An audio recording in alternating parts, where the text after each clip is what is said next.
Even though the Germans were using armor-piercing rounds by this point in the war, it's unlikely that all soldiers would have been issued them at this time.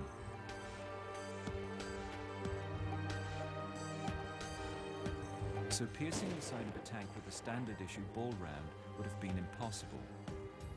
But Robert Shaw thinks that perhaps the German infantry soldiers used a sniper trick to deal with the British tanks. The problem of firing a normal ball round at metal plate tends to squash and distort and bounces off. At the beginning of the First World War, there was no need really for snipers. But as the war develops, they get more and more important, and they start using steel plates with a slot through to hide behind and shoot at enemy soldiers.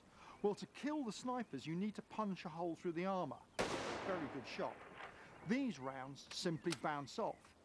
But if you reverse the round, the theory was it would make a hole in the armour and you could hit the sniper on the far side.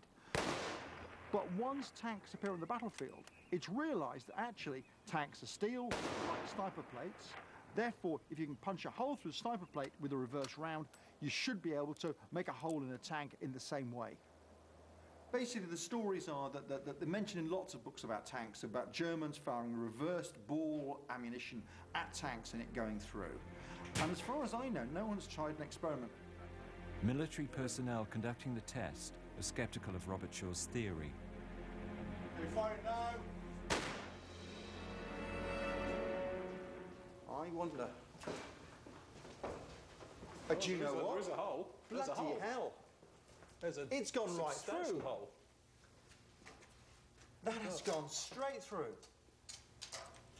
That means that this story about the reverse round working is that it's done exactly that. It's drilled a neat hole straight through the armour. Andy, what do you think of that? That's the cleanest hole we've had so far. Not expected at all. Not expected at all. And yet we've got it. Look at it go in. The bullet explodes on impact, so the bullet itself never penetrates the metal.